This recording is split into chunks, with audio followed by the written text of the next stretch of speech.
So এই আয়না vote থেকে আসার আগে এই নারী আসনটাকে বের করতে হবে। তো সাদা সিসামেও কিন্তু ১৯টা নারী সংগঠন ঐক্যবদ্ধ নারী সমাজ নামে একটা তাদের ১৭টা দফা দিয়েছিল এবং ঠিক এরকমই একটা আমি কিছু কল্পনা করতে পারি। এরকম একটা জোট নিয়েছিল শুধু সরাসরি নির্বাচনের জন্য সেই সংরক্ষিত আসনে।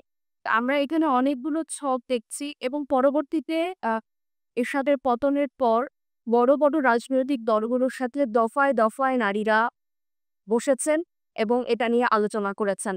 কিন্তু সেই আলোচনা বা আওয়াজের ধারাবাহিকতায় আজকে আমরা ২০২৫ এ চলে এসেছি ওই একই জায়গায় খুব দুঃখজনকভাবে।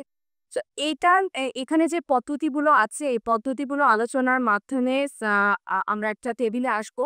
কিন্তু তার আগে আমার মনে হয় সরাসরি ভোট হবে বা প্রত্যক্ষ ভোট হবে এটাতেই কিন্তু আমরা এখনো একমত না।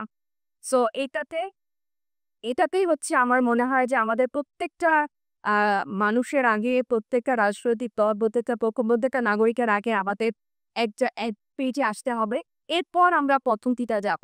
যে কোন পদ্ধতিটা সুইটেবল হয়, কোনটা এই সামনের নির্বাচনেই হবে, কখন এটা তৃতীয়টা নির্বাচন পরেই হবে।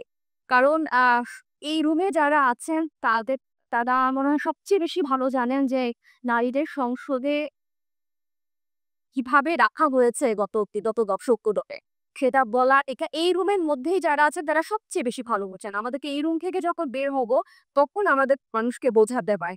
সো এটা যখন এতদিন ধরে চলছে, এই দফা যাতে এটা আর মিস না হয়। আমার হচ্ছে এইটার সবার প্রতি অনুরোধ থাকবে যে আমরা পরোক্ষ ভোট তো কোনো ভোট না। এটা আমরা সবাই জানি। আমাদের এখানে কোনো নির্বাচনী এলাকা নাই, আমাদের কোনো জনগণ নাই, প্রতিনিধিত্ব করার কারো কাছে জবাবদিহিতা নাই এবং কিছুই নাই। আমরা জাস্ট নারীরা জাস্ট ওখানে যায় এবং সংখ্যাগরিষ্ঠতা তাকে আরো ভারী করে।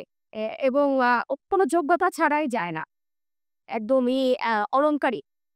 সো এই আয়না ভোট থেকে আসার আগে এই নারী আসনটাকে বের করতে হবে এবং আমি সবার প্রতি অনুরোধ জানাবো যে আমরা আগে প্রত্যক্ষ ভোটে এবং স্যার যেটা বললেন, দেবপ্রিয় স্যার যেটা বললেন যে পাশাপাশি দলীয় মনোনয়ন এবং আপনারা জানেন যে পেশি শক্তির সাথে স্থানীয় পর্যায়ে আ অনেক দখলদারিত্ব পেশি শক্তির সাথে কিন্তু অনেক আ প্রতিযোগিতা করতে হয়। সো দলকেও কিন্তু সহযোগী হতে হবে আ আ আকসিপ বরাদ্দ দেওয়ার ক্ষেত্রে এবং স্থানীয়ভাবে নারী প্রতিনিধিত্বের দেরকে হেল্প করার জন্য।